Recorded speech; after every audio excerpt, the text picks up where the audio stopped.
ये पिछले क्लास का ही कंटिन्यूएशन है। इसमें कुछ और प्रश्नों को हम लोग हल करेंगे। कॉन्सेप्ट हमारा वही, कॉन्सेप्ट अलग नहीं है। देखिए क्वेश्चन क्या लेते हैं। क्वेश्चन हम ले रहे हैं, जैसे है आपका, मान लीजिए लिखा हुआ है 1.27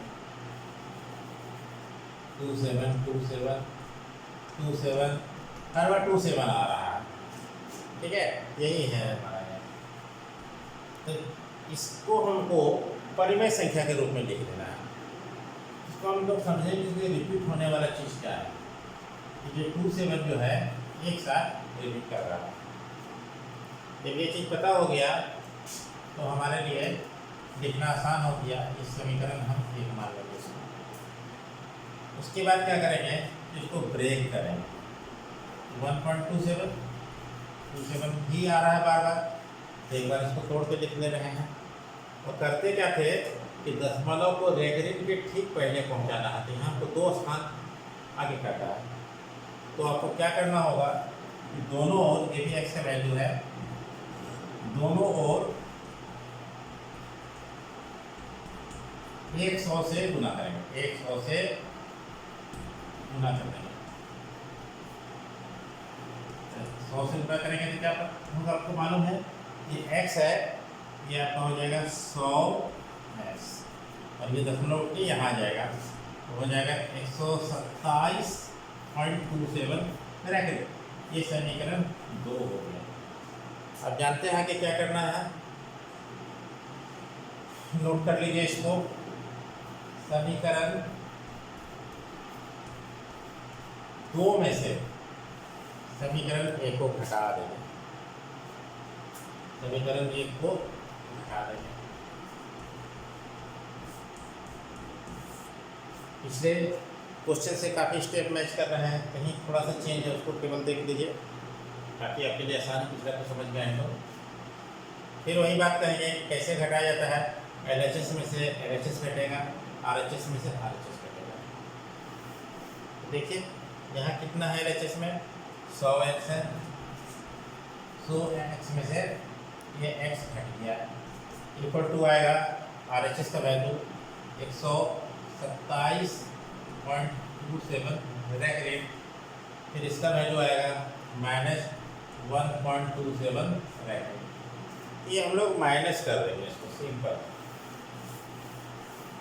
माइनस जब कर देंगे तो आ जाएगा 100 में x में से x चल गया तो 99x बराबर 127 में से गया तो 126 में काट दिया। इसका जो आंसर आया वो आया 126/99। ये तो परिमेय संख्या के रूप में आ गया।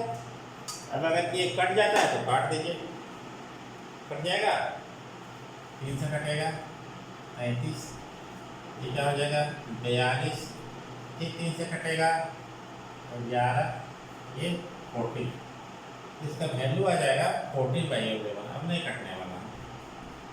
तो इसको न्यूनतम रूप या सरलतम रूप में कहते हैं। जब कटना बंद हो जाता है तो सरलतम रूप होता है। सरलतम रूप को अन्य रूप से भी हम लोग परिभाषित कर सकते हैं कि अंत और हद का एचसीएफ जब 1 हो जाता है तो उसको क्या कहते हैं, सरलतम रूप।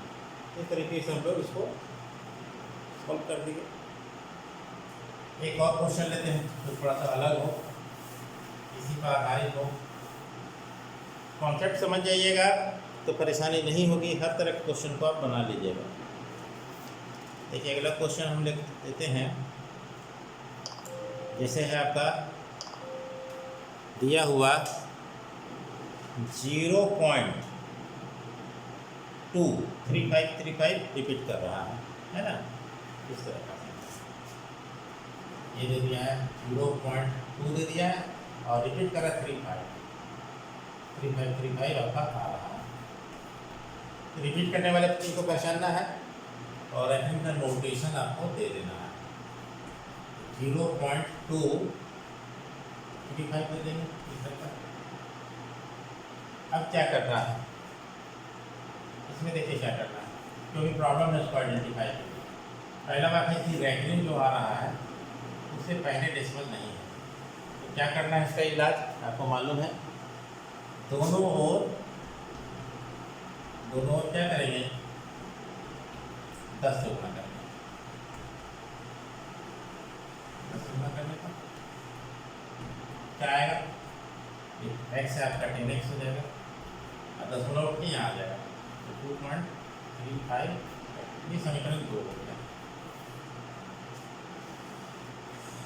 फिर क्या करते हैं, हर बार एक बार तोड़ते हैं, इसको भी एक बार तोड़ेंगे, तो 2.35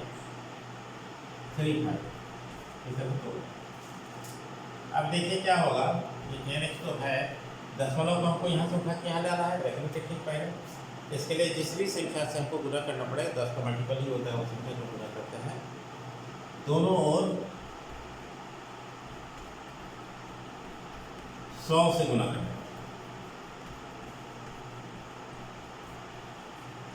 100 से गुना कर देंगे, तो ये 10x था, 100 से जब गुना कर दिए तो कितना हो जाएगा, 1000 बराबर 235.35। अब इसको समीकरण 3 और समीकरण 2 को हम घटा सकते हैं। समीकरण 3 में से समीकरण 2 को घटा देंगे,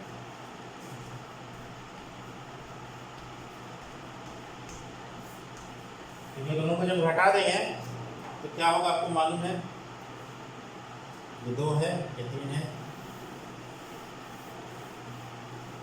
ये दोनों को रहने दे रहे हैं जानबूझ के, आप देख पाइए साथ साथ। LHS में से LHS कटेगा, LHS कितना है इसका, पहले 2 है, 3 है, तो 3 का LHS 1000 माइनस समीकरण 2 का LHS 10x, वैल्यू 235.35 रैकरिन माइनस इसका 2.35 रैकरिन, हटा दीजिए, 990 x आ गया, और उधर से 235 में से 2 गया तो 233 हो गया। x का वैल्यू निकालना था, तो 235/990। तो हम कर सकते हैं, ये x जो आ रहा है किसके जगह पर आ रहा है मालूम है आपको, फाइनली हम लोग इसको दिखा सकते हैं, इस संख्या को भी हम p/q के रूप में लिख सकते हैं, क्योंकि यह परिमेय संख्या है। ये था आपका 0.235 आपका आते जा रहा था, इसी को फाइनली हम लोग 233/990 जो लिखना था हम लोग लिखे। तो उम्मीद है कि आपका कॉन्सेप्ट अब क्लियर हो गया होगा इतने सारे उदाहरणों के साथ। अब आगे देखते हैं कि दूसरे प्रकार के जो क्वेश्चन है इसमें प्रश्नावली में, उसको हम लोग देखते हैं। देखिए प्रश्नावली में आ जाइए जल्दी से। 1.3 में आपको पहचान लेना है कि दशमलव प्रसार कैसा होगा, कर सकते हैं। क्वेश्चन नंबर 2 में 1/7 का वैल्यू दिया हुआ है, 2/7 निकालना है, 2 से मल्टीप्लाई कर दीजिए। 3/7 निकालना है, 1/7 के वैल्यू को 3 से मल्टीप्लाई कर दीजिए, ऐसे करके आपका सारा निकल जाएगा। क्वेश्चन नंबर 3 है, जिसके बारे में अभी हम पूरा चर्चा किए हैं। 0.6 रैकरिन है, 0.47 रैकरिन है और 0.001 रैकरिन है। क्वेश्चन नंबर 4 है, 0.999 करके दिया हुआ है, इसको 0.9 रैकरिन ले लीजिए और सॉल्व कर दीजिए, यह आ जाएगा।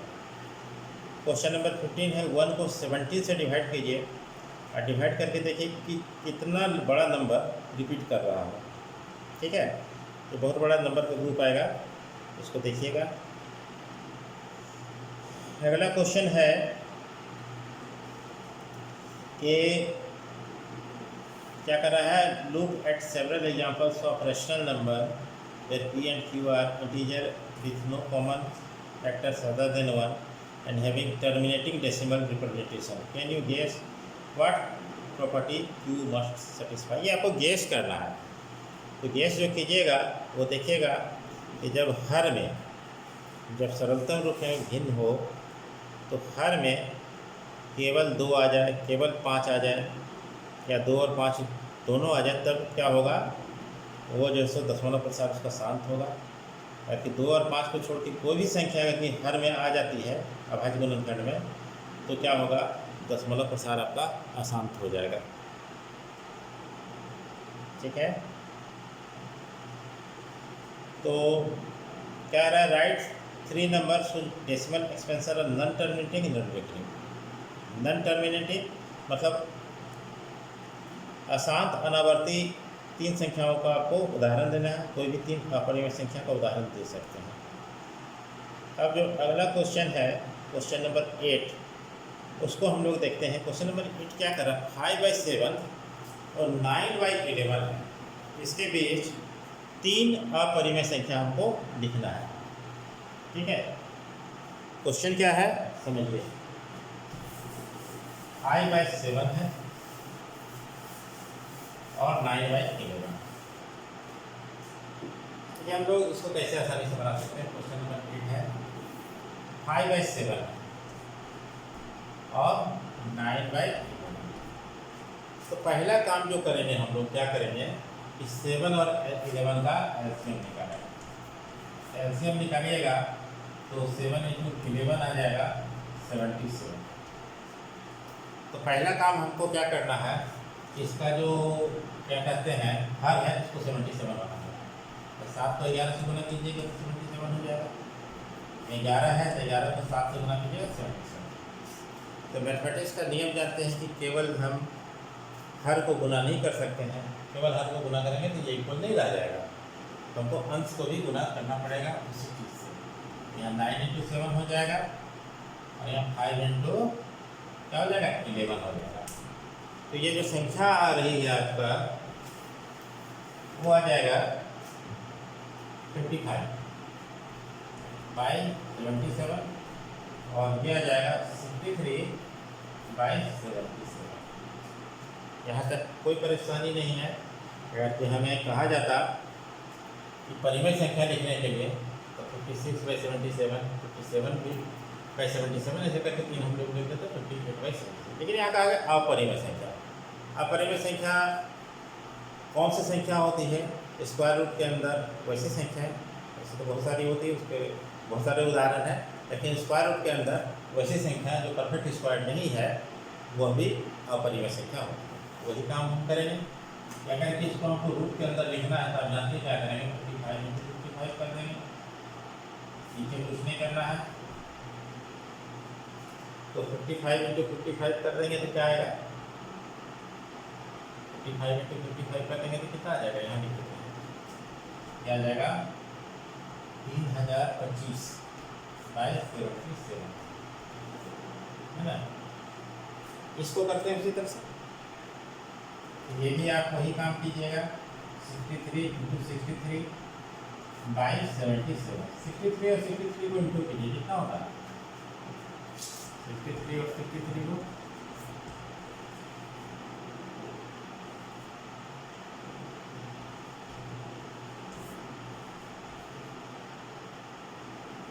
3969 आता है। ये 3969। अब देखिए कितना बड़ा गैप है, 3025 और 3969। इसके बीच कोई भी 3 संख्या आप लिख दीजिए। कैसे लिखना होगा तो लिखने का तरीका भी हम बता रहे हैं आपको।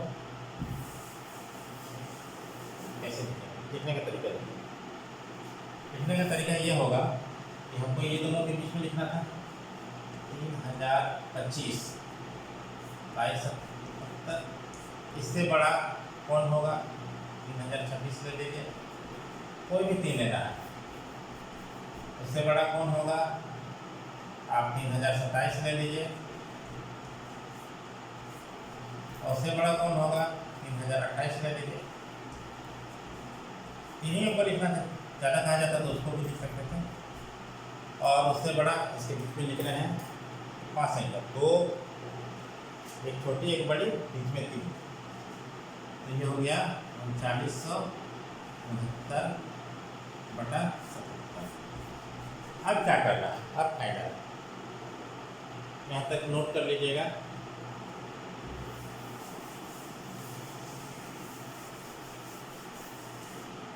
ये जो है आपको मालूम है कि 3025 जो है वो 5/7 के बदले उसके बीच में सारी संख्या आ जा रही है।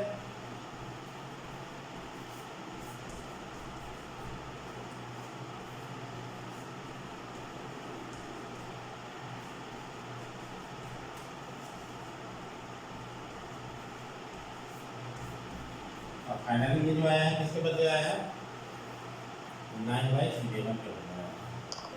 तो हमसे जो कहा गया, हमने उस काम को कर दिया कि 5/7 और 9/11 के बीच में 3 अपरिमेय संख्या लिखना है, तीनों इन दोनों के बीच में है। अब कोई भी परफेक्ट स्क्वायर नहीं है ताकि वो रूप से बाहर निकल सके स्क्वायर रूट से, तो सारी संख्याएं अपरिमेय है। अब अगला प्रश्न है, आखिरी प्रश्न है कि परिमेय संख्या और अपरिमेय संख्या को आपको पहचानना है। तो इतना सारा जो डिस्कशन हुआ है इसके आधार पर आप आसानी से पता कर सकते हैं कि कौन परिमेय है कौन अपरिमेय है। एक बात जो आपको याद रखना है, तो ये याद रखना है, हमेशा के लिए याद रखना है कि पाई का वैल्यू 22/7 होता है, वो अप्रॉक्सीमेट वैल्यू है। 3.14 लेते हैं, वो भी अप्रॉक्सीमेट वैल्यू है। ठीक है, दोनों वैल्यू के हिसाब से देखें तो परिमेय नज़र आता है, लेकिन ये वास्तव रूप में क्या है, वास्तविकता इसकी यह है, यह अपरिमेय संख्या है। तो ये वीडियो आपके लिए काफ़ी मददगार होगा और सारे प्रश्नों को आप बना सकते हैं 1.3 तक।